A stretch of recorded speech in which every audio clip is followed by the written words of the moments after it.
Bonjour, bonsoir les amis et bienvenue sur un nouvel épisode de Beyond the Hoops. Aujourd'hui, on va vous parler de la série entre les Lakers et les Wolves. Mais avant qu'on démarre, pour tous ceux qui veulent nous soutenir, un petit like sur Spotify, Deezer, YouTube, un petit commentaire pour le référencement et bienvenue sur le podcast de Q-Basket.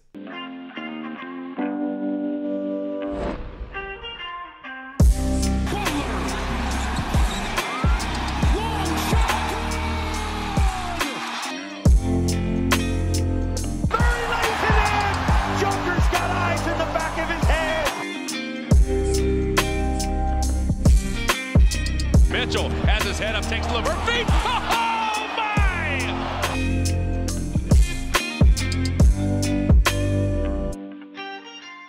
Alors, on continue notre tour des grosses séries de ce premier tour justement avec la série entre les Lakers et les Wolves qui faisait partie des séries les plus indécises et qu'on attendait le plus d'ailleurs au démarrage de ces playoffs. Et après 4 matchs, c'est les Wolves qui tirent en tête avec 3 victoires pour une défaite. Et forcément, on voulait vous en parler, on voulait aller un petit peu dans le détail de tout ça. Et pour parler de cette série, on est avec Paul. Salut Paul, comment ça va? Ça va et toi? Je connais mieux, pas te mentir. J'ai connu mieux. 2 défaites dans le week-end. Heureusement que l'OL a gagné. Hein. Parce que putain. En plus, ils ont bien gagné, ils ont gagné 4-1. Donc. Ouais, c'était un super match d'ailleurs. Mais bon, on n'est pas là pour parler de foot. Non, ouais, j'ai connu mieux parce que la série est douloureuse quand même pour quand tu supportes les Lakers. Je sais pas si d'un œil de non-supporter, c'est toujours cool de regarder, tu vois, les séries sur ceux qui ne les regardent pas spécialement de près parce qu'ils sont pas pour une équipe. Elle donne quoi de l'extérieur là, cette série? Dans quel sens? Bah, je sais pas, est-ce qu'on la trouve cool? Est-ce que vous la trouvez cool? Est-ce que tu trouves qu'il y a un jeu sympa? Après, on va aller dans le détail. Est-ce qu'à l'inverse, t'es déçu, tu vois? Ouais. Moi, je la trouve plutôt cool. Après, on en reparlera, mais je suis un peu déçu des Lakers. Je trouve ils étaient quand même légèrement favoris et il y avait moyen de faire beaucoup mieux. Et voilà, quoi. On en reparlera plus en détail. Ouais, sachant qu'effectivement, maintenant, ils sont à 3-1. On sait que c'est très difficile de remonter des situations de 3-1. Alors, c'est un 3-1, sachant qu'ils ont 2 matchs à domicile encore à jouer, donc ça peut jouer. On sait que les Lakers, durant la saison, ont été vraiment beaucoup plus forts à domicile qu'ils ne l'ont été à l'extérieur. Mais le chemin, c'est sûr, est très long pour LA pour revenir. À l'inverse, pour les Wolves, ils ne sont plus qu'à un pas d'un deuxième tour, qui serait soit contre Houston, soit contre Houston ou soit contre les Warriors. Mais on va faire comme d'habitude, on va se faire un petit ping-pong avec Paul pour pouvoir vous parler des différents points qu'on voit sur cette série. N'hésitez pas d'ailleurs à donner vos points d'attention dans les commentaires et on se fera un plaisir de vous répondre et d'échanger avec vous. Donc vous connaissez la chanson, on traîne pas trop, on se fait un petit ping-pong. Et puis comme d'habitude, c'est Paul qui va démarrer. Paul, c'est quoi le premier point que tu es en train de regarder sur cette série? Le premier point, je dirais, bon allez, on va partir sur Anthony Edwards, qui nous fait quand même une série où il a un true shooting percentage sur les 4 matchs à 57,7, donc c'est autour de la moyenne. Mais il est quand même à 30,8 rebonds, 6 passes pour seulement 6 turnovers. Il est plutôt propre. Alors, il y a le Game 2 qui rate un peu au playmaking, mais sinon, en fait, sur les 3 victoires des Wolves, franchement, il fait des très bonnes lectures. Et moi qui pensais qu'il n'avait pas vraiment progressé sur la régulière, là, il montre que, en fait, si, il a peut-être passé un cap. C'est pas flashy, mais en fait, il fait les bonnes lectures qu'il faut au bon moment. Et au final, c'est bénéfique pour son équipe, quoi. Parce que quand ton porteur de balle, quand ton franchise player, il fait le taf à ce niveau-là, c'est cool. Et puis même sur drive, outre le fait qu'il balance quand même 43% à 3 points sur un gros volume, comme il l'a prouvé cette saison, hein, là, en plus il confirme en playoff, donc là-dessus c'est cool. Je trouve que sur drive, il est vraiment impressionnant. Son match 4 là, qui vient la nuit dernière, il est vraiment impressionnant parce que les Lakers ont été plutôt actifs sur les stunts, notamment avec LeBron qui a été très actif pour gêner les drives d'Anthony Edwards. Et il arrive alors il y a 2-3 lay-ups qui ratent parce qu'il a toujours en loupé quelques-uns, mais il y a quand même des superbes finitions, des Eurostep très bien sentis. Il arrive à battre les stunts avec son dribble et tout. Donc très impressionnant. C'est pas parfait forcément en défense, même s'il y a quand même des grosses actions, mais de temps en temps, il y a des oublis, ou alors il vient pas aider, ou des choses comme ça, mais en attaque, waouh. Ouais, je suis assez d'accord. Pour moi, déjà, je pense que tu vas être d'accord, c'est le meilleur joueur de cette série pour l'instant. Ce qui est pas rien, parce qu'on parle quand même d'une série où il y a LeBron et Lucas. Et c'est celui qui. Mais ça s'explique aussi par l'ancienneté de ce groupe, mais c'est celui qui est le plus à l'aise, je trouve, dans la série des trois. Effectivement, on avait ciblé avant le début de la série l'importance de la gestion des prises à deux pour Edwards. Et à part à quelques petits moments où il a un peu, tu vois, freeze. Parce que LeBron, t'as raison, est très actif sur les stunts, mais tu sais, même les stunts avant le drive, où il se positionne entre son défenseur et Anthony Edwards, il fait semblant d'y aller, comme pour lui donner l'envie de faire la passe, et puis il repart. Ouais. Je trouve que d'ailleurs, LeBron fait défensivement une très très bonne série. Et je trouve que Edwards gère super bien en fait ces situations. Il est très à l'aise là-dessus, ce qui génère peu de déchets. Et en plus, il est, tu vois, moi je m'attendais à une série où il allait prendre un peu tous les ballons et peut-être surjouer. Et c'est peut-être ça qui m'impressionne le plus. Je sais pas ce que t'en penses, mais je trouve qu'il surjoue très peu, qu'il a un haut niveau de confiance dans ses coéquipiers et notamment dans Julius Randle, ce qui lui permet un peu de choisir les moments où il attaque, tu vois, où il est vraiment agressif. Et ce qui en fait dans cette série un très bon closer, notamment. Il termine très bien les matchs. Mais ça, c'est un point, tu vois. Je sais pas ce que t'en penses, mais que j'attendais peu et qui m'impressionne, ce truc de confiance dans les coéquipiers pour bien choisir ses moments, tu vois. Ouais, et puis, enfin, ce qui est intéressant aussi avec Ant, c'est que c'est un gars qui a énormément confiance en son pull-up et il en use et il en abuse. Et ce qui est impressionnant, c'est qu'il est adroit en fait sur son pull-up. Et au final, vu qu'il prend pas beaucoup de mid-range parce qu'il va quand même au cercle, t'as un super scoreur efficace avec un bon régime de tir, ce qui n'est pas le cas d'autres joueurs de playoff, Cade Cunningham ou Paolo Banchero pour pas les citer. Mais lui, il est vraiment, enfin, il a un super régime de tir en étant efficace sur à peu près tous les compartiments du jeu. C'est pas parfait non plus sur drive, mais il fait le taf et en plus, tu vois, il arrive à gratter pas mal de lancers parce qu'il gratte quand même 17 lancers sur le game 4, quoi. Donc, ouais, franchement, chapeau.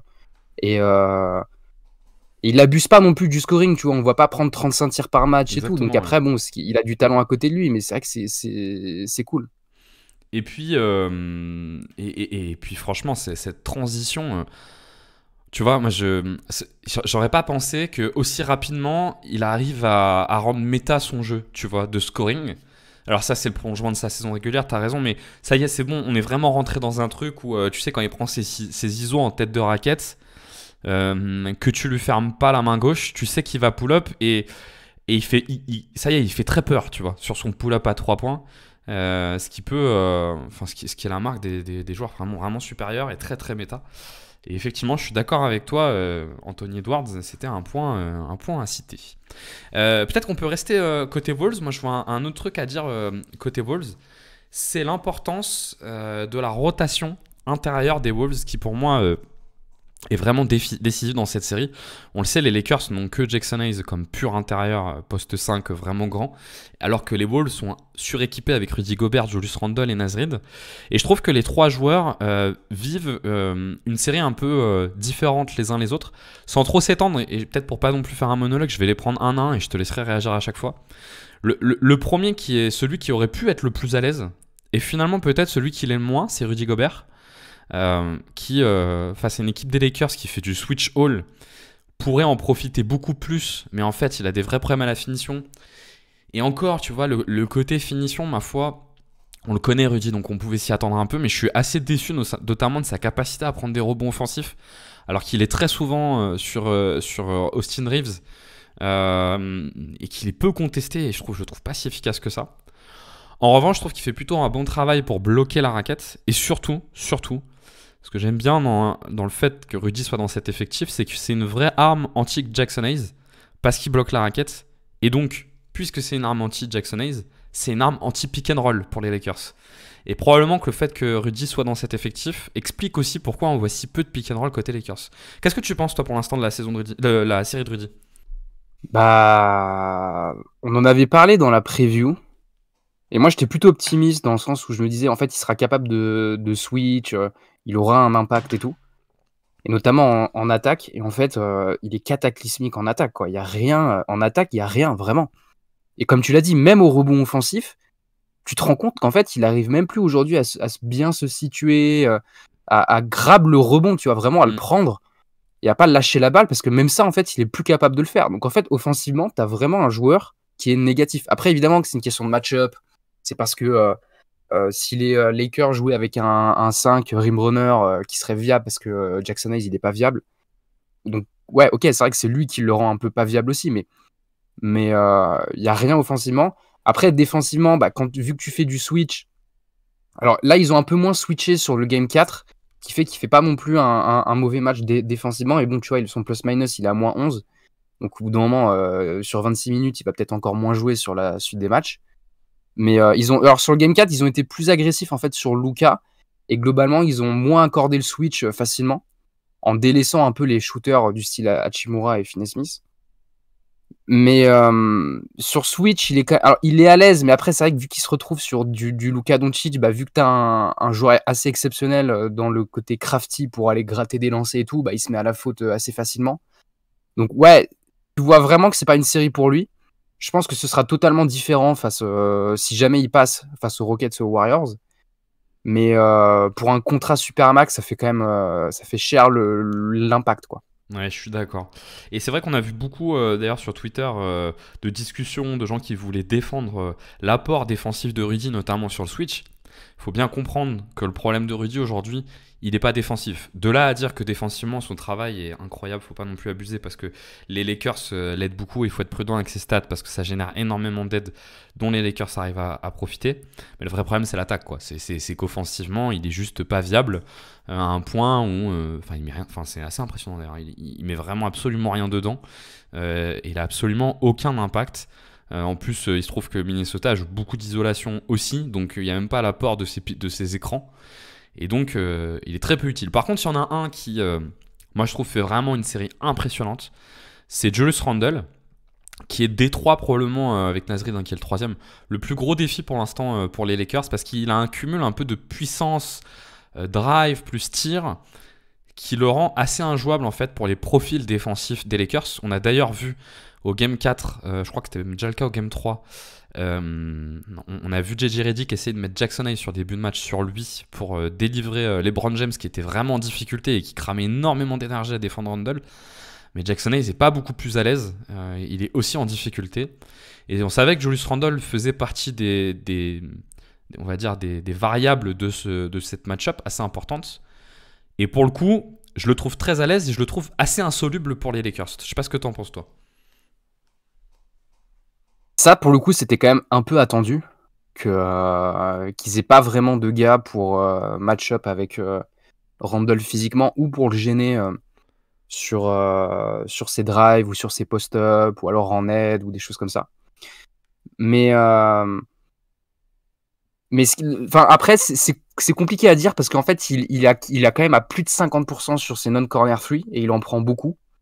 Parce qu'au final, il drive beaucoup, il prend beaucoup de tirs au cercle, mais il n'est pas non plus ultra adroit sur ses tirs. Tu vois, il est seulement, j'avais regardé, il est seulement à 58% sur les tirs au cercle, donc c'est pas dramatique, mais pour un intérieur, c'est pas ouf.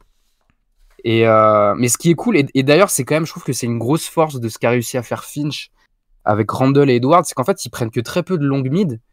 Et donc, du coup, t'as des mecs qui prennent des tirs rentables, quoi. Et au final, même s'ils sont pas non plus si efficaces que ça, parce que je vais regarder, mais ouais, il est à 61% de true shooting percentage sur la série Randle, donc c'est pas un truc de ouf, tu vois. Et vu qu'il prend pas de tirs qui sont pas rentables, au final, t'as quand même un joueur rentable. Et puis même certaines lectures, je trouvais qu'il était plutôt bon, tu vois, pour faire la passe au bon moment et tout. Donc, ouais, il fait sa série. Je pense que s'il y a bien une série où on l'attendait, c'était quand même celle-là, parce que voilà, dans la raquette, il n'y a pas grand monde. Mais il répond présent, donc il faut que ça continue comme ça, quoi. Et le dernier, c'est Nasrid, dans ce secteur intérieur qui, pour l'instant, est certainement, c'est sûr, Anthony Edwards est important, mais je pense que c'est vraiment ce qui fait la bascule pour l'instant côté Wolves. Et avec Nasrid qui, pour moi, est le principal problème côté Lakers, parce que la difficulté, c'est que quand les Wolves peuvent jouer avec Randle et Nasrid, il y a un vrai souci pour les Lakers, c'est qu'ils sont dominés à la fois sur la taille et sur la puissance. Et ça leur fait assez mal, voire même sur le shoot, parce que Nasrid est quand même assez adroit. Et le seul truc pour l'instant, c'est que Nasrid fait pas mal de fautes, parce que je trouve, je sais pas ce que t'en penses, mais je trouve que les minutes où Julius Randle et Nasrid sont sur le terrain, elles sont vraiment nettement à l'avantage des Wolves. Chance pour les Lakers, il y a eu 2 matchs sur 4, voire même 3 matchs sur 4 je crois, où Naz Reid a eu des problèmes de faute, parce qu'il est assez ciblé par Luka. Luka, il arrive un peu à le défendre, mais il le défend en faisant des fautes. Tu vois, je pense qu'il suffit dans les 3 derniers matchs d'un match où Naz Reid n'a pas de problème de faute et les Lakers n'arriveront pas à tenir. Je sais pas ce que tu penses toi de sa série. Ouais, il a fait un game 2. Alors, il fait un gros game 1, il fait un game 2 où il est en fall trouble dès le début. Mais il fait quand même 2 matchs solides là, à domicile pour les Wolves. Et pour le coup, bah, c'était vraiment la série pour Naz Reid parce que même si, ok, il se met un peu à la faute en défense, ok, il aura peut-être un peu du mal sur du switch face à Luka, mais on se rend compte que pas vraiment en fait. Notamment Non, je suis si d'accord, tu joues full ISO comme c'était le cas dans le 4e quart-temps au game 4, où bah, lui il est quand même largement capable de défendre parce qu'il a la mobilité et tout. Donc il a des défauts Naz Reid qui sont notamment défensifs sur la protection de cercle. Mais dans une série comme ça où en fait il rentre ses 3 points, alors il n'est pas énormément utilisé en attaque, mais quand même, et quand il rentre ses 3 points, il est capable de les rentrer, et là il les rentre. Et donc du coup tu peux jouer en 5 out où il joue poste 5 où tu vois pas trop ses soucis défensifs, bah c'est tout bénef pour lui. Donc un peu comme Randle quoi. Les deux devaient faire leur série, et pour l'instant ils le font sans être forcément exceptionnels. Et les Lakers ils ont pas trop de solutions. Et c'est effectivement, pour l'instant, je trouve la clé de cette série, c'est le nombre de minutes qu'arrive à faire Chris Finch avec les deux qui sont nettement à l'avantage des Wolves. C'est pour ça que je voulais parler de la rotation intérieure des Wolves qui fait vraiment, enfin on va en reparler, mais qui fait vraiment que les Lakers sont face à un mur de rotation où ils n'ont pas du tout les armes pour les gêner. Ils arrivent à faire en sorte que Rudy Gobert soit inefficace. Ils sont même prêts à mettre Austin Reeves parfois sur des zones à l'intérieur pour complètement limite provoquer le ballon pour Rudy Gobert, mais les deux autres c'est beaucoup plus compliqué. Est-ce que tu avais un autre point toi? J'ai envie de dire JJ Redick là, parce qu'il a fait un game 4 qui pour moi est vraiment j'allais dire catastrophique, mais peut-être pas, mais il est très décevant au moins sur la deuxième mi-temps. Donc en deuxième mi-temps il fait pas du tout jouer ses remplaçants, c'est-à-dire il garde son 5 majeur. Et honnêtement, je comprends pas pourquoi. Parce que t'as quand même, enfin, je veux dire, ok, ton banc, on sait qu'il est pas énorme, qu'ils ont sacrifié un peu de profondeur pour le trade de Luka. De toute façon, ils n'avaient pas non plus une profondeur de ouf. Et ils ont des profils qui sont peut-être pas playoff jouables avec du Jackson Hayes ou du Dalton Connect, mais c'est pas normal que sur la série, tu vois, Gabe Vincent, il joue pas un peu plus pour soulager les titulaires. Et Jared Vanderbilt non plus. Même si, ok, il est frustrant en attaque parce qu'il te nique ton spacing, mais il peut apporter en défense, il peut prendre des rebonds off. Tu peux le mettre dans des écrans, il n'a pas non plus un passing horrible. Donc clairement, il ne fait pas assez jouer son banc. Et à la limite, si tu peux te dire, ok, en fait, on fait jouer tous nos titulaires sur une deuxième mi-temps, mais tu fais ça si tu as l'avantage physique, en fait. Et ils n'ont même pas l'avantage physique. Et quand tu sais que Luka et Reeves, ils sont quand même un peu... physiquement, tu vois, c'est quand même un peu dur. Que LeBron, ok, il est trop fort, mais il a quand même 40 ans. Donc le decision making en fin de match, bah, il fait un turnover sur une passe en touche. Enfin, une remise en jeu. Et bah au final, bah ouais, à la fin du match, même si à la fin du troisième quart, il y avait plus 10, d'ailleurs je pense à ce moment-là qu'il aurait dû faire ses rotations, il aurait peut-être dû changer son plan initial, de se dire, ouais, en fait là, c'est bon, il y a plus 10, je peux commencer un peu à... Enfin, je peux faire souffler un peu Luka ou Austin Reeves ou LeBron. Et il l'a pas fait. Et c'est dommage. Et puis, ce qui m'a quand même beaucoup déçu, et je veux bien avoir ton avis, c'est qu'en fait, dans le quatrième quart, ils ont run trop d'ISO, quoi. C'était que des ISO pour Luka. Et c'était pas du tout le cas au Game 2 où ils avaient réussi pendant quand même tout le match à jouer dans des systèmes et tout. Et quand tu fais des full ISO dans une équipe qui switch tout avec aucun pivot en fait qui est vraiment ciblable sur de l'ISO parce que bah, il joue plus en Rudy et donc il joue plus en rim runner que tu peux aller cibler, bah au final tu te fais remonter et tu perds le match, quoi. Moi aussi ça faisait partie de mes points que je m'étais noté, en tout cas le playbook des Lakers. Alors tu as aussi abordé un peu la question de la rotation, mais alors déjà premier élément je trouve sur le playbook de JJ Redick, tu vois la remise en jeu de LeBron, moi je l'attribue même pas tant que ça à LeBron. La remise en jeu, le design du play il est catastrophique, c'est-à-dire qu'il n'y a aucun mec qui se présente, ils vont tous sur la droite où il y a déjà sur la partie offensive où il y a déjà un joueur devant LeBron pour intercepter, et en fait il arrive au bout des 5 secondes et il est obligé de la donner, mais le design du play est vraiment très mauvais. Moi aussi, je suis très déçu pour l'instant par ce que fait JJ Redick, notamment ce qu'il a fait au Game 4. En fait, pour moi, il y a au-delà des choix qu'il est en train de faire, pour moi, il y a un certain nombre d'incohérences. Et c'est ces incohérences-là qui me frustrent. Parce que quand tu fais des choix, ma foi, faire des choix, ça fait partie du travail d'un coach. Et puis tu vis avec. Mais là, le problème, c'est qu'il y a des trucs incohérents.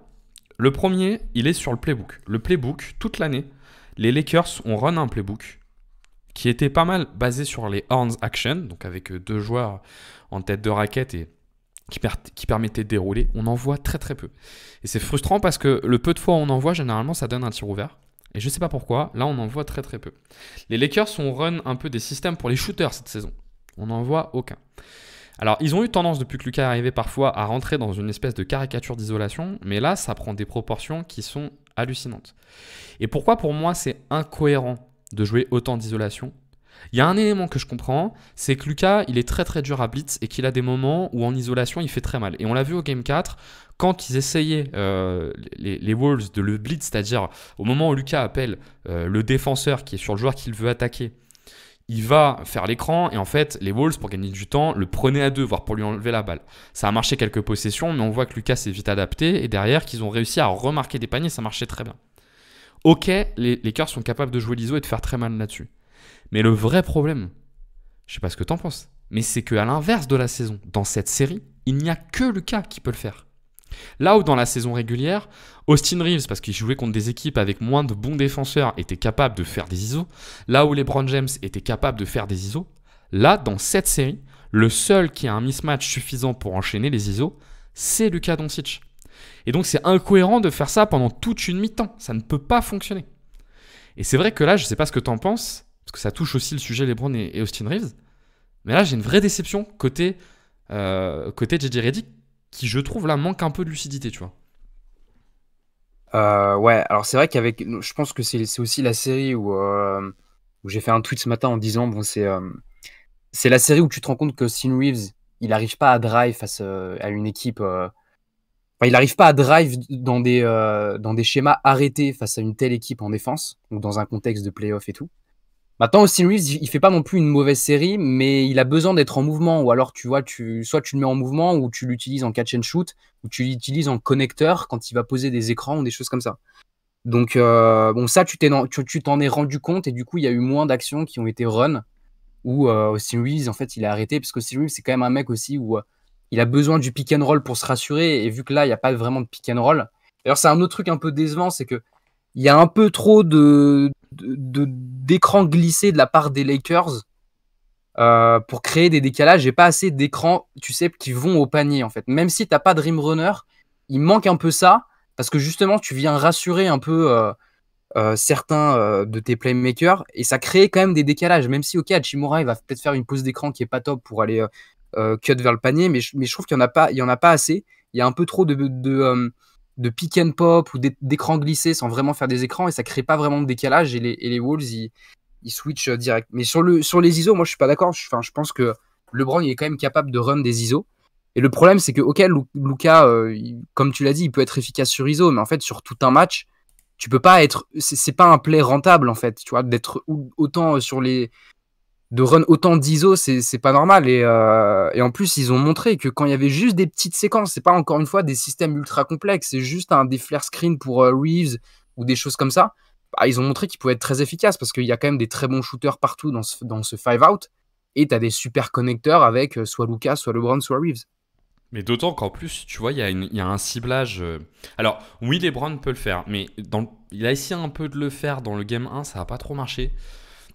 Je trouve qu'il a du mal quand même à le faire, tu vois, sur Julius Randle, qui le défend souvent. Parce qu'il dépasse pas en fait l'épaule sur le premier pas. Et je le trouve meilleur sur des situations lancées où il arrive à le faire. Austin Reeves, moi je trouve que sa série, elle est pas si mauvaise que ça. Mais elle est pas, tu vois, un niveau de mec qui va faire des vraies différences. Je pense qu'il subit le fait d'avoir en face une très bonne défense. T'as raison, il subit aussi le fait d'avoir un problème sur les pics. Mais je sais pas ce que t'en penses, je le trouve aussi assez précipité. Là où Austin Reeves, je trouve que c'est un joueur intéressant, c'est que balle en main, il est très technique, ce qui lui permet d'osciller entre des vitesses, tu vois, moyennes et vite.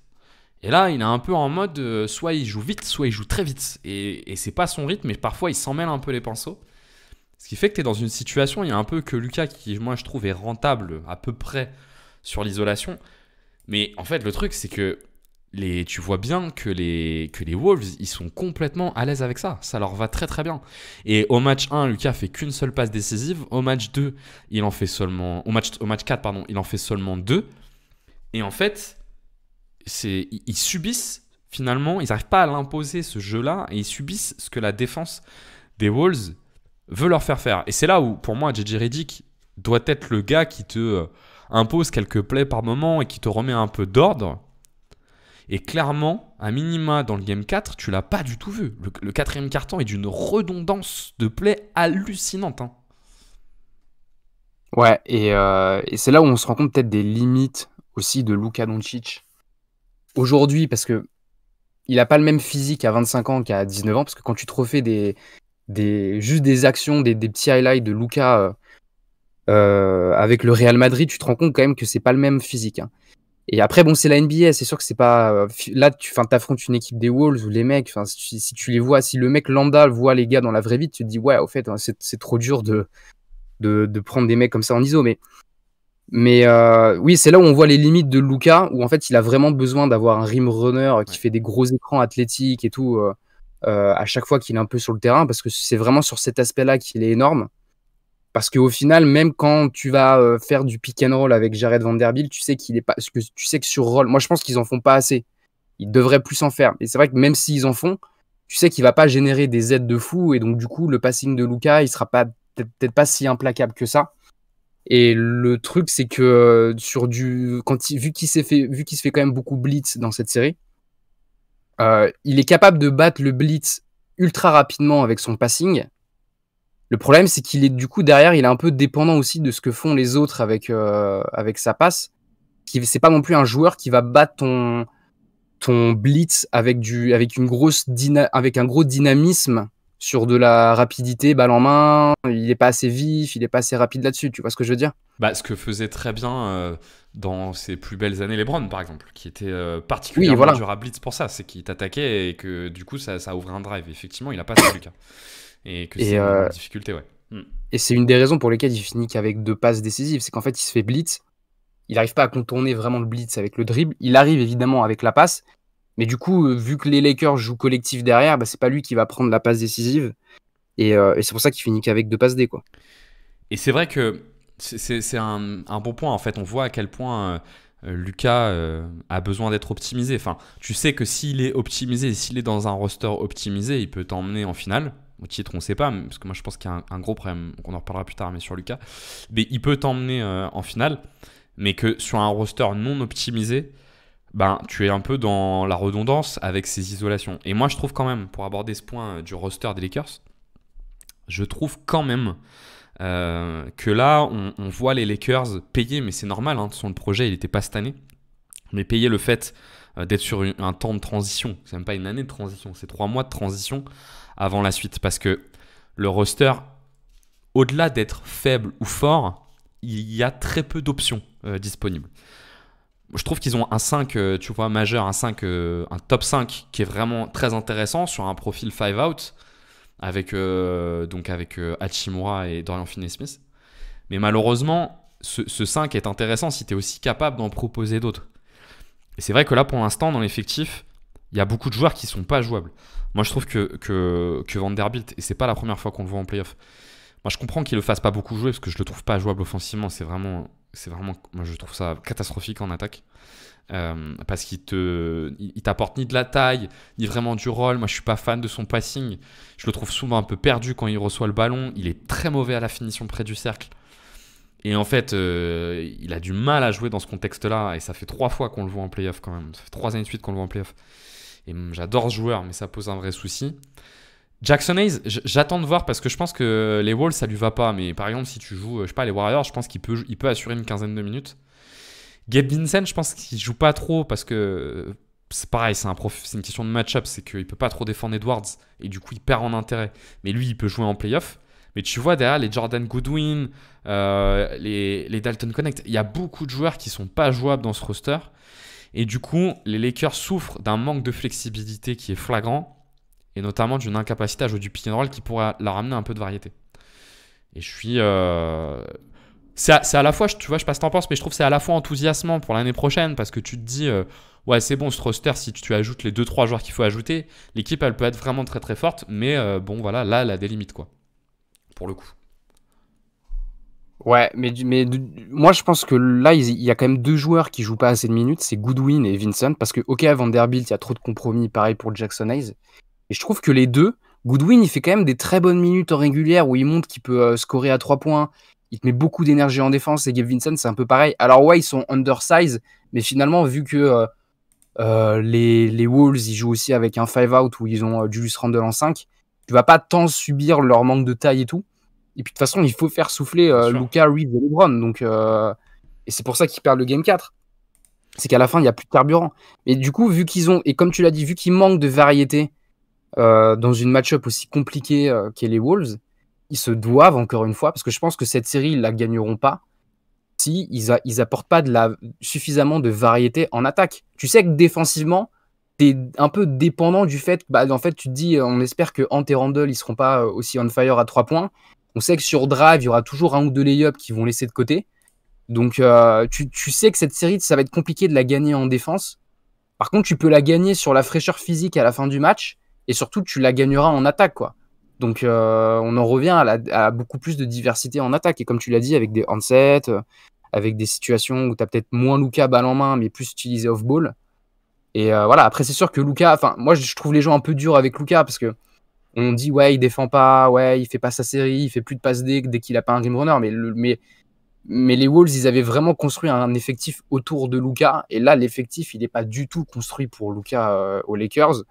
Donc, au final, ouais, tu vois beaucoup de ses défauts, mais il fait quand même une série où il a 30 points de moyenne à plus de 60 de true shooting percentage. Donc, il y a encore un gros shot making, tu vois, sur le Game 4 où il met 38 points. Donc, je pense que c'est pas vraiment une série où il faut critiquer Luka. Surtout que le Game 3, il était malade. Donc, c'est vrai que peut-être qu'il aurait peut-être pas dû jouer, mais je pense pas qu'il faut en vouloir à Luka, quoi. Effectivement, dans la rotation, celui dont on peut regretter. Après, il joue quand même une 15e, vingtaine de minutes. C'est Gabe Vincent, mais de toute façon, tu as raison. À un moment donné, les joueurs, tu es bien obligé de les reposer. Enfin, c'est n'importe quoi, quoi. Tu peux pas les faire jouer 48 minutes tout le temps. Effectivement, ça va te générer des trous. Et puis ça, c'est étonnant parce que tu vois un mec comme JJ Redick qui connaît si bien le jeu. Je veux dire, ça arrivait tellement de fois, tu vois, d'avoir des équipes avec des coachs qui, à un moment donné, referment leur rotation et qui le payent. Que c'est étonnant aussi, tu vois, je trouve, de voir un mec comme JJ Redick tomber là-dedans, quoi. Mais bon, c'est comme ça, on verra s'il ouvre un peu plus son banc. Il y a une partie donc qu'il explique, hein, c'est le manque de flexibilité, mais pour autant, tu peux pas partir dans un tel ridicule, vu qu'effectivement, tu es bien obligé de les reposer à un moment donné, tes joueurs. Donc ça, c'est vrai que c'était un choix assez étonnant.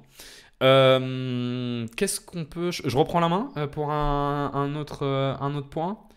Bah, peut-être pour rester côté Lakers, que j'avais un autre gros point côté Wolves.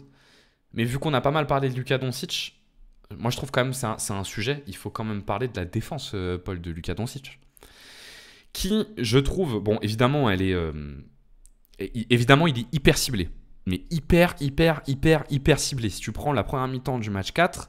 Je vous invite à aller regarder et vous concentrer en défense sur Luka Doncic. Il défend 2 possessions sur 3 sur le porteur. Donc ils sont pas fous, hein, les Wolves.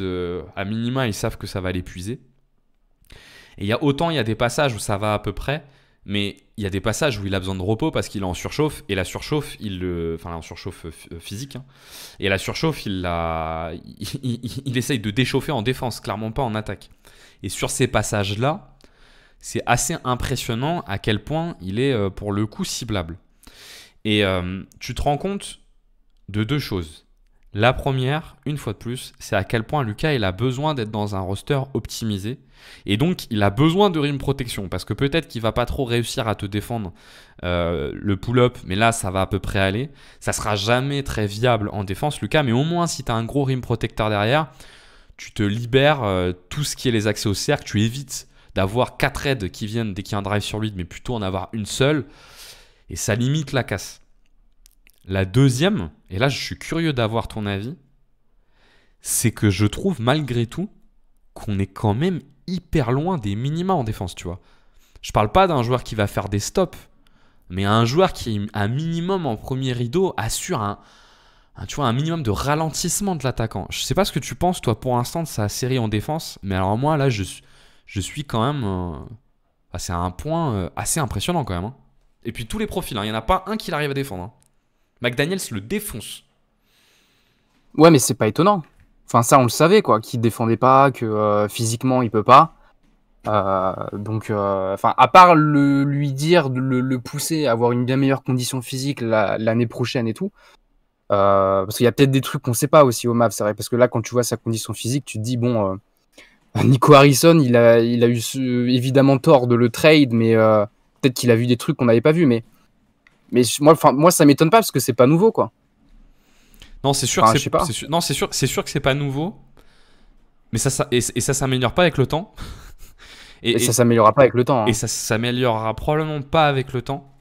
Et tu vois, j'essaye de repenser à un joueur, tu vois, qui aurait été champion avec un profil à ce point déséquilibré entre attaque et défense, tu vois, absolument génial en attaque, mais dramatique en défense, et qui serait allé jusqu'au titre, tu vois. Et en vrai, j'en vois pas, quoi. Alors après, des joueurs comme Lucas, il n'y en a pas eu beaucoup. Hein. Tu penses à qui ? Jokic. Putain, moi, je trouve parce que lui, c'est encore pire, parce que lui, en plus, c'est second rideau. Hein. Donc là, t'as personne pour venir compenser, quoi. Je trouve que Lucas est pire. Mais tu as raison. Le truc, c'est que Lucas, tu sais que si tu arrives à lui mettre un bon rim runner, tu vas limiter la casse. Là où Jokic étant un bon protecteur de cercle, pardon, tu vas limiter la casse. Là où Jokic étant le pivot, ça t'impose un espèce de compromis avec Aaron Gordon qui est assez impressionnant. Et tu as raison, à Dallas, on a bien vu que Dallas avait réussi à construire une défense fonctionnelle.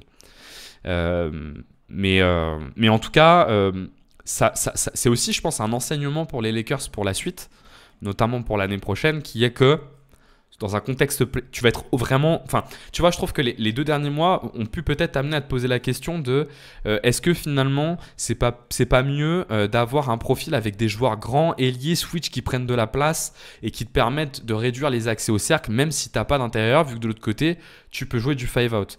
Je trouve que ce premier tour de playoff a le mérite de te clarifier la situation pour les Lakers, à savoir que tu ne pourras pas te passer de prendre un vrai pivot, tu vois, cet été, ne serait-ce que pour couvrir Lucas qui est bien trop ciblable pour l'instant, quoi. Mais voilà, enfin moi je trouve, il fallait quand même parler, je trouve, de cette défense de Lucas qui a un niveau all-time catastrophe, quoi. Et qui montre aussi d'ailleurs, c'est important peut-être de conclure là-dessus, qui montre aussi le besoin de le reposer par moment, parce que c'est pas la catastrophe absolue tout le temps. Il y a des moments où c'est moins, il y a des moments où c'est catastrophique. Et tu as l'impression que les moments où c'est catastrophique, c'est parce qu'il est cramé. Et sans doute qu'il a besoin d'être aussi un peu reposé, quoi. Pour le coup. Est-ce que tu as un autre point, toi, ou est-ce que tu voulais dire un dernier truc sur Lucas ? Sur Lucas, non. Est-ce que toi, t'as fini sur Lucas ? Ouais, je pense que c'est déjà pas mal. Là. Okay. Bah, moi, je vais parler de la transition. Parce que y a qu'une équipe qu'on voit en transition, que ce soit en défense ou en attaque, et c'est Minnesota. Et honnêtement, c'est un peu le truc qui me rend très pessimiste sur une remontada à 3-1, parce que quand tu te fais autant dominer sur tous les matchs en transition, et évidemment ils se font dominer au rebond offensif, parce qu'ils sont plus physiques les Wolves. Donc quand sur demi-terrain, tu peux pas outplay l'équipe en face parce que tu n'arriveras pas à la dominer physiquement et qu'en plus en transition, t'accordes beaucoup de transition en défense et t'es pas capable d'apporter de la transition en attaque, et bah putain, bonne chance. Hein, parce que là, sur tous les matchs, ils sont dominants. Alors peut-être le Game 2, faut que je regarde, mais j'ai regardé avant qu'on enregistre. Mais, ils sont dominants sur le Game 2, mais c'est léger, il n'y a pas une grosse fréquence de toute façon. Ouais, et sinon c'est cata, quoi. Et c'est là où tu te dis, c'est quand même un peu dommage parce que les Lakers, ils ont un effectif plutôt jeune. Alors, évidemment, ils ont perdu de l'athlétisme avec le départ de Davis pour Luka, mais j'ai l'impression qu'il y a quand même mieux à faire en transition. Et c'est là où tu vois un Vanderbilt, il pourrait pas mal apporter, que tu pourrais un peu envoyer au casse-pipe en transition. Et puis même, du coup, ça va un peu mais avec du rebond offensif, parce qu'on sait que c'est quand même un bon rebondeur offensif, je dirais Vanderbilt. Donc je pense qu'il y a un sujet là-dessus, dès le prochain match au Game 5. Parce que si tu te fais encore, ils se feront encore dominer, je pense, au rebond offensif, mais tu peux pas te faire autant dominer en transition, quoi. Il faut qu'il y ait un repli défensif, il faut que tu aies au moins des schémas qui empêchent tout ça et où tu te pousses, toi, à jouer de la transition. Alors, malheureusement, c'est que parmi tes 3 porteurs de balles, pour jouer de la transition un peu tout seul, t'as que LeBron, et vu qu'il a 40 ans, il est pas aussi impressionnant qu'avant. Mais ouais, il faut trouver des solutions. Pour donner quelques stats pour permettre aux gens de comprendre, sur le Game 1, Minnesota est à 1,66 points en transition, les Lakers à 1 point.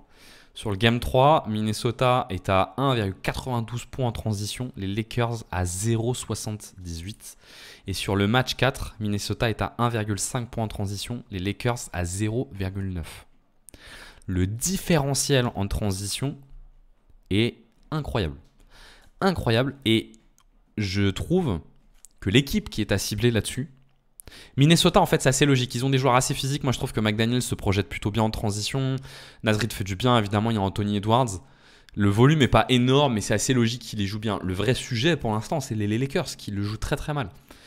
Ils le jouent très très mal pour plusieurs raisons. Notamment, on a vu dans le Game 4 des situations où la transition arrivait à être conclue avec un panier. Mais alors, qu'est-ce que c'était compliqué. Il fallait générer un 4 contre 2. Il y avait 3-4 passes pour finir la transition. Parfois, il y avait des transitions refusées. Enfin, c'était assez impressionnant. Je trouve que ce défaut en transition des Lakers, pour l'instant, il s'explique de 2 façons. Il y a une première façon qui vient plutôt des Lakers et il y a une autre qui vient plutôt de Minnesota. Celle qui vient plutôt des Lakers, c'est que les profils qui sont sur le terrain ne sont pas des top profils de transition, à part les LeBron James, mais je vais revenir dessus. C'est-à-dire que les Rui Hachimura, les Finley Smith sont pas hyper forts en transition. Reeves a eu des problèmes de faute qui a fait qu'il parfois il a un peu du mal à avoir du rythme. Lucas est vraiment pas bon sur le jeu de transition pour l'instant sur cette série. Il paye aussi le fait de ne pas avoir un rim runner qui dans l'axe te permet de récupérer quelques points faciles. Malheureusement, ils choisissent aussi de ne pas faire jouer Gabe Vincent. Alors Vando, effectivement, Vando peut perdre un peu, mais je trouve que Gabe Vincent en transition, c'est un bon joueur, parce qu'il a un vrai pull-up sur la transition qui peut t'aider. Et le deuxième, c'est côté Minnesota, c'est que Minnesota, ils hyper ciblent LeBron sur les transitions. C'est-à-dire que s'il y en a deux qui... Enfin, il y a des situations où les Lakers sont à 4 en transition, et ils coupent la passe tout de suite pour LeBron, c'est-à-dire qu'ils se mettent sur la ligne de passe pour LeBron, et limite, il y a un deuxième mec qui vient se mettre, si jamais LeBron arrive à la balle, sur une couverture de rideau. Donc Minnesota a bien préparé son plan défensif pour mettre en avant le fait que les Lakers ne sont pas des très bons joueurs de transition. Et effectivement, ça crée un différentiel qui est énorme. Peut-être le seul motif d'espoir, c'est que les Lakers ne peuvent pas rester aussi mauvais en transition. Je sais pas ce que t'en penses, mais là, c'est un point absolument dramatique, quoi. Ouais, on verra. De toute façon, là, il faut qu'ils comprennent que oui, ils peuvent pas rester aussi mauvais. Donc, je pense qu'il y a des solutions quand même dans l'effectif et il faudra les utiliser. Mais d'autant sur une équipe qui attaque aussi peu le cercle, on sait que c'est structurel chez les Lakers depuis que Lucas est arrivé, ils n'attaquent pas tant le cercle que ça, et qui est aussi dépendante du 3 points, tu vois. Pour te donner de la confiance, il faut absolument comment en transition, tu arrives à enquiller un petit peu, parce que sinon ça devient très très compliqué, tu deviens complètement dépendant du tir extérieur. Et c'est pas une situation souhaitable, et de toute façon, tu feras pas 3 victoires de suite en étant entièrement dépendant du tir extérieur. Ça, j'en suis à peu près convaincu. Moi, j'avais un autre point qui va me faire repartir côté Minnesota. Ça va un peu avec ce qu'on s'est dit sur tout ce qu'on s'est dit, mais il faut quand même le dire. Et je pense qu'on ne sera pas d'accord en plus. C'est l'aisance dans le drive des Wolves. Où je trouve que, certes, tu vas me dire que le niveau d'efficacité n'est pas énorme. Mais par contre, la fréquence est excessivement haute. Et ça s'explique, je trouve, par une incapacité des Lakers pour l'instant à ralentir le driver sur le premier rideau. Ce qui force une énorme contraction de la défense. Et en fait, là où avant, ils arrivaient à faire en sorte que l'attaquant adverse soit ralenti et donc tu peux enclencher des aides et repartir sur les close-out parce que du coup, la passe est lente, parce que l'attaquant, il est bumpé, il est bousculé, donc forcément, la ressortie, elle est plus lente. Là, je trouve qu'ils ont énormément de mal à le faire. Randle, je le trouve très à l'aise dans un style assez en puissance. Edwards, finalement, pourrait drive plus, mais il le fait assez bien. Et on a vu sur le match 1 à quel point ils avaient ciblé les aides côté ballon, où les Lakers se sont fait allumer sur des 3 points dans le corner parce que à chaque fois ils aidaient côté ballon et Finch avait très très bien préparé le plan. Les kick-outs étaient toujours faits dans de très bons timings, ce qui permettait au moins d'avoir un bon tir à 3 points. Les Lakers arrivent à faire en sorte de ne pas se faire martyriser à l'intérieur parce qu'ils aident énormément. Mais pour l'instant, le drive est à mon sens beaucoup, beaucoup trop facile pour les Wolves. Je ne suis pas sûr que les Lakers soient capables de gérer ce problème-là. Et pour moi, c'est le principal souci des difficultés qu'ont les Lakers en défense. C'est que Minnesota arrive à passer ce premier rideau. La défense est très contractée. Et là où ils arrivaient à sortir très efficacement sur les shooters durant toute la saison, les passes sont dans un meilleur timing parce que l'attaquant n'est pas ralenti et donc les shooters sont dans de bonnes situations. Qu'est-ce que tu penses, toi, de cet aspect du drive des Wolves? Je sais que tu n'es pas tout à fait d'accord. Si, je suis plutôt d'accord, mais du coup, pour moi, il n'y a qu'une solution à ça. Si tu veux vraiment les empêcher de drive, c'est que tu fais moins jouer Austin Reeves et tu fais jouer beaucoup plus Jordan Goodwin et Gabe Vincent. J'ai l'impression que c'est la seule solution. Parce que je pense que, pour le coup, le fait que tout le monde vient ultra aider au cercle, c'est un peu normal. T'as pas envie de donner des tirs rentables au cercle, donc ça me dérange pas trop, parce que finalement, oui, il y a beaucoup de fréquences au cercle, mais vu qu'ils les défendent, vu qu'ils sont très maladroits, les Wolves, sur la série en général, pour moi, c'est pas embêtant et c'est normal. Et puis, il y a toujours un côté loterie aussi avec le shoot à 3 points. C'est que du coup, si les shooters mettent leur shoot à 3 points, tu peux pas faire grand-chose. Oui, tu peux faire des meilleurs close-out, mais ça, tu sais jamais, quoi, tu vois. Et oui, pour l'instant, tu sais que les Wolves, globalement, ces dernières années, shootent bien à 3 points. Pour l'instant, ils shootent bien à 3 points. Ils peuvent aussi avoir une crise de confiance à 3 points. Donc, voilà. Après, tu peux peut-être plus cibler, tu peux peut-être plus venir suraider sur certains shooters et en laisser d'autres sur le carreau. À voir qui est-ce que tu choisis. Parce que finalement, bon, là, il y a des mecs qui mettent pas leurs 3 points aux Wolves, mais ça reste sur un petit volume. Donc, à voir. Mais je pense que la seule solution, c'est que tu donnes moins de temps de jeu à Austin Reeves, parce que tu vas pas donner moins de temps de jeu à Luka, quoi. C'est sûr que tu vas pas donner moins de temps de jeu à Luka. Donc en plus, Austin Reeves, pour l'instant, il est missionné sur Edwards, ce qui montre aussi à quel point les Lakers sont dans ce 5 majeur trop déséquilibré. C'est qu'ils sont obligés de mettre Reeves sur Luka et bon, il fait des fautes. Je le trouve pas si mauvais, tu vois. En défense, je trouve ça va à peu près. Hein. Mais ça peut pas non plus. Enfin, on lui demande beaucoup là. C'est-à-dire lui demander d'être le défenseur du point d'attaque, tu vois, c'est peut-être un peu too much pour ce qu'il est capable de faire, quoi. Et forcément, c'est embêtant. Mais d'ailleurs, il y a un dernier joueur que j'ai pas cité dans ces drives des Wolves, c'est McDaniels. Qui, je trouve ça montre à quel point les Lakers ont du mal à défendre le drive. C'est que McDaniels, on attend depuis des années qu'il soit capable de plus drive. Et il y arrive enfin contre cette équipe-là, alors qu'il n'y arrive jamais, quoi.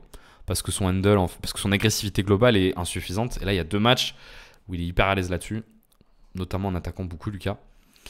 Effectivement, une des solutions peut être de sortir Reeves du terrain. Parce que c'est sûr qu'il faut gagner 3 fois de suite et ils vont pas se louper 3 fois de suite à 3 points, quoi, les Wolves. Ça, j'y crois pas trop, mais de toute façon, la défaite d'hier, même celle d'avant, ils perdent quand même 2 matchs dans le clutch. Elle fait très très mal.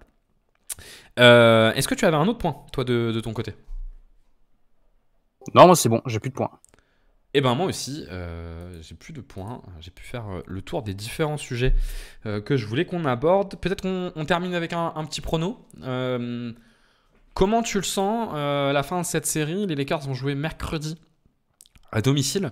Ça repartira suite à Minnesota si jamais les Lakers gagnent. Et si les Lakers gagnent une dernière fois, le Game 7, je crois, sera dimanche, il me semble. Allez, qu'est-ce que t'en penses? Tu le sens comment? Je pense que la fierté des champions vont faire qu'ils vont choper le Game 5. Mais je pense que ça va être trop dur pour aller choper un Game 6 à Minnesota. Donc, j'avais mis les Lakers gagnants. Mais là, je pense que Minnesota, c'est trop solide. Donc, Minnesota en 6. Ouais, d'ailleurs, les Lakers, on avait dit avant le début de la série qu'on pensait que si les Lakers arrivaient à imposer des money time, ils seraient sans doute avantagés. On a eu 2 de money time et les 2 ont tourné côté Minnesota. Hein. D'ailleurs, ce qui est un gros indicateur aussi de cette série. Ce qui permettrait. On n'a pas dit un mot sur LeBron, bon, c'est pas grave, mais LeBron, je trouve, fait vraiment une top série. Parce qu'il est assez impressionnant à son âge, notamment les 2 derniers matchs sont très très bons. Bref, sur le prono, moi je pense que Minnesota. Moi j'avais annoncé 4-2 Minnesota avant le début de la série. Je pense que Minnesota va finir en 5 et qu'ils vont gagner chez les Lakers. Parce que je trouve quand même qu'ils ont une marge pour l'instant dans chacun des matchs. Ça se reflète pas dans le score, mais il y a une impression de domination quand même.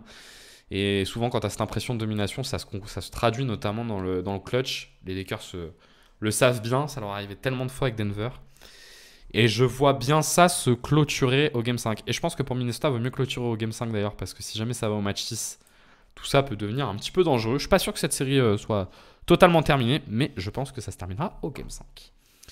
Paul, je te propose qu'on s'arrête là et puis et qu'on conclue. Donc, restez connectés, on trouvera rapidement de quoi parler. À plus!